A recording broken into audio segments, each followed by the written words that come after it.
ಶ್ರೀ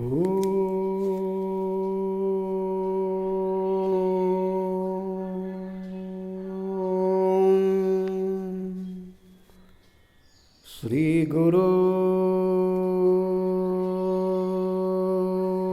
ಬಸವಲಿಂಗಾಯ ನಮಃ. ಈ ದಿನ ಶಿವಯೋಗಿ ಸಿದ್ದರಾಮೇಶ್ವರರ ಒಂದು ವಚನವನ್ನು ನಾವು ನೋಡೋಣ. ನೋಟದ ಭಕ್ತಿ ಬಸವನಿಂದ ಆಯಿತು, ನೋಟದ ಭಕ್ತಿ ಬಸವನಿಂದ ಆಯಿತು, ಕೂಟದ ಜ್ಞಾನ ಬಸವನಿಂದ ಆಯಿತು ಕಾಣ, ಕೂಟದ ಜ್ಞಾನ ಬಸವನಿಂದ ಆಯಿತು ಕಾಣ.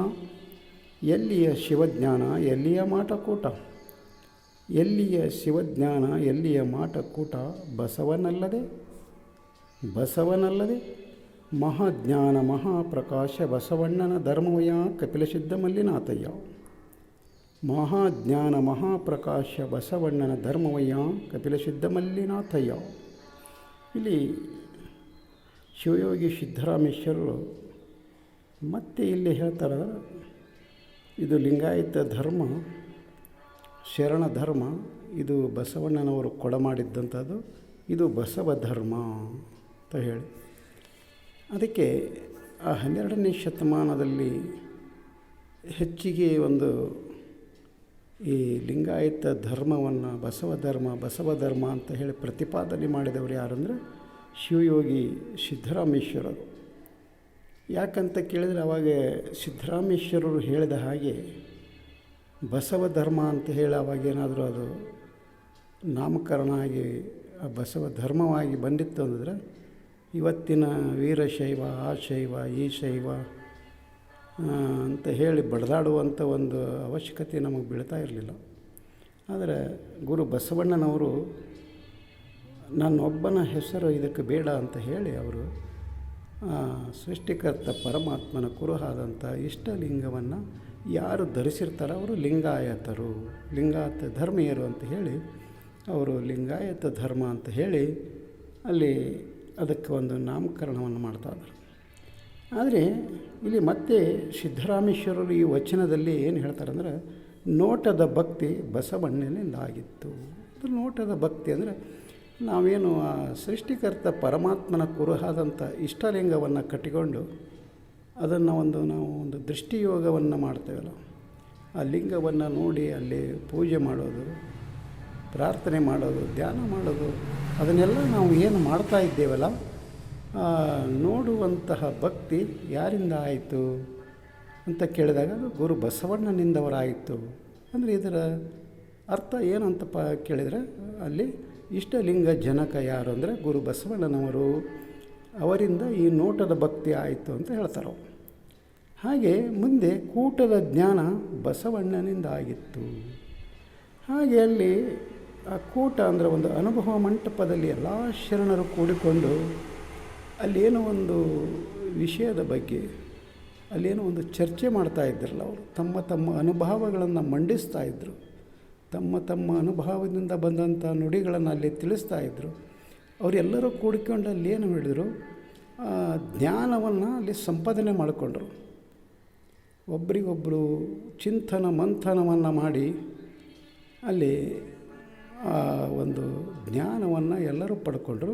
ಅದಕ್ಕೋಸ್ಕರ ಆ ಜ್ಞಾನವನ್ನು ಪಡ್ಕೊಳ್ಳುವ ಒಂದು ವ್ಯವಸ್ಥೆಯನ್ನು ಮಾಡಿದವರು ಯಾರು ಅಂತ ಕೇಳಿದ್ರೆ ಗುರು ಬಸವಣ್ಣನವರು ಅಂತ ಇಲ್ಲಿ ಹೇಳ್ತಿದ್ದಾರೆ ಅವರು. ಅದೇ ರೀತಿ ಮುಂದೆ ಏನು ಹೇಳ್ತಾರಂದ್ರೆ, ಎಲ್ಲಿಯ ಶಿವಜ್ಞಾನ ಎಲ್ಲಿಯ ಮಾಟಕೂಟ ಬಸವನಲ್ಲದೆ. ಅಂದರೆ ಅಲ್ಲಿ ಒಂದು ಶಿವಜ್ಞಾನ, ಆ ಸೃಷ್ಟಿಕರ್ತ ಪರಮಾತ್ಮನ ಒಂದು ಜ್ಞಾನ ನಮಗೆ ಅಲ್ಲಿ ಸಿಕ್ಕಿದ್ದು ಯಾರ ಕಡೆಯಿಂದ ಅಂದರೆ ಗುರು ಬಸವಣ್ಣನವರಿಂದ. ಮತ್ತು ಅಲ್ಲಿ ಒಂದು ಮಾಟಕೂಟ ಅಂದರೆ ಸೃಷ್ಟಿಕರ್ತ ಪರಮಾತ್ಮನ ಒಂದು ಕೂಡುವ ಒಂದು ಕೂಟ ಏನಿದೆ, ಮಾಡುವ ಮಾಟ, ಅವುಗಳೆಲ್ಲ ಯಾರಿಂದ ದೊರಕ್ತು ಅಂತ ಕೇಳಿದರೆ ಅದು ಬಸವಣ್ಣನಿಂದ ಆಯಿತು. ಬಸವಣ್ಣ ಇಲ್ಲದ್ರೆ ಎಲ್ಲಿ ಇತ್ತು ಅಂತ ಕೇಳ್ತಾ ಇದ್ದಾರೆ ಅವರು, ಪ್ರಶ್ನೆ ಮಾಡ್ತಾ ಇದ್ದಾರೆ ಅವರು. ಅದೇ ರೀತಿ ಮುಂದೆ ಅವರು ಹೇಳ್ತಿದ್ದಾರೆ, ಮಹಾಜ್ಞಾನ ಮಹಾಪ್ರಕಾಶ ಬಸವಣ್ಣ. ಅಂದರೆ ಈ ಲಿಂಗಾಯತ ಧರ್ಮಕ್ಕೆ ಒಂದು ಮಹಾಜ್ಞಾನ ಯಾರು ಅಂತ ಕೇಳಿದರೆ ಗುರು ಬಸವಣ್ಣನವರು. ಮತ್ತು ಮಹಾಪ್ರಕಾಶ ಯಾರು ಅಂತ ಕೇಳಿದ್ರೆ ಅಂದರೆ ಮಹಾಪ್ರಕಾಶ ಅಂದರೆ ಮಹಾ ಬೆಳಗು, ಆ ಧರ್ಮದ ಒಂದು ಜ್ಯೋತಿ, ಅದಕ್ಕೆ ಅವರಿಗೆ ಗುರು ಬಸವಣ್ಣನವ್ರಿಗೆ ಹೇಳಿದ್ರು ಜಗಜ್ಯೋತಿ ಅಂತ ಹೇಳಿ ಕರೀತಾರೆ. ಹಾಗೆ ಆ ಮಹಾ ಜ್ಞಾನ ಮತ್ತು ಮಹಾಪ್ರಕಾಶ ಯಾರು ಅಂತ ಕೇಳಿದರೆ ಬಸವಣ್ಣನವರು ಅಂತ ಹೇಳ್ತಾರೆ ಅವರು. ಅದಕ್ಕೆ ಮುಂದೆ ಏನು ಹೇಳ್ತಾರೆ, ಕಪಿಲ ಸಿದ್ಧ ಮಲ್ಲಿಕಾರ್ಜುನ ಬಸವನ ಧರ್ಮವಯ್ಯ. ಇದು ಯಾರ ಧರ್ಮ ಅಂತ ಕೇಳಿದರೆ ಇದು ಬಸವನ ಧರ್ಮ ಅಂತ ಹೇಳ್ತಾರೆ.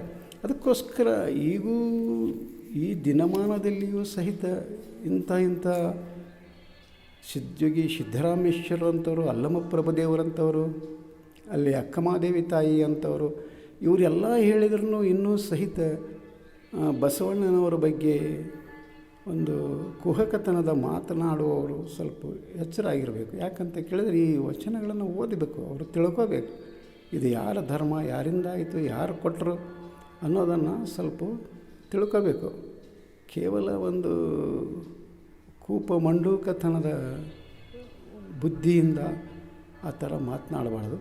ಹಾಗೆ ಇದು ಲಿಂಗಾಯತ ಧರ್ಮ ಗುರು ಬಸವಣ್ಣನವರು ಕೊಟ್ಟಂಥದ್ದು, ಅದು ಇಷ್ಟಲಿಂಗ ಗುರು ಬಸವಣ್ಣನವರು ಕೊಟ್ಟದ್ದು, ಅಲ್ಲಿ ಅನುಭವ ಮಂಟಪ ನಿರ್ಮಾಣ ಮಾಡಿದ್ದು ಗುರು ಬಸವಣ್ಣನವರು.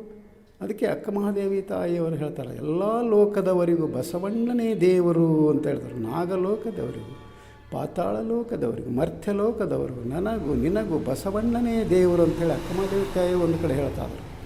ಹಾಗೆ ಆ ಶರಣರು ಆ ದಿನಮಾನದಲ್ಲಿ ನಮಗೆ ಕೊಟ್ಟಂಥ ಆ ಸಂದೇಶ ಏನಿದೆಯಲ್ಲ, ಗುರು ಬಸವಣ್ಣನವರ ಬಗ್ಗೆ ಹೇಳಿದಂಥ ನುಡಿಗಳೇನಿದವಲ್ಲ, ಅವು ನಮಗೆ ಪ್ರಮಾಣಕರಿಸ್ತಾವೆ, ಅವು ನಮಗೆ ದಾರಿ ದೀಪ ಆಗ್ತಾವೆ. ಅದಕ್ಕೋಸ್ಕರ ನಾವು ಹಾಗಾದರೆ ಗುರು ಬಸವಣ್ಣನವರೇ ನಮ್ಮ ಧರ್ಮಗುರು, ಅವರೇ ಇಷ್ಟಲಿಂಗ ಜನಕ, ಇಂಥ ಒಂದು ಜ್ಞಾನವು ನಮಗೆ ಬರಬೇಕಾಗಿತ್ತು ಅಂದ್ರೆ ನಾವು ಮತ್ತೇನು ಮಾಡಬೇಕಂದ್ರೆ ವಚನಗಳನ್ನು ಓದಬೇಕಾಗ್ತದೆ. ವಚನಗಳನ್ನು ಓದಿ ಪಚನ ಮಾಡಿಕೊಳ್ಬೇಕು. ಆವಾಗ ಮಾತ್ರ ಅಂತಹ ಒಂದು ಜ್ಞಾನ ನಮಗೆ ಪ್ರಾಪ್ತಿಯಾಗ್ತದೆ.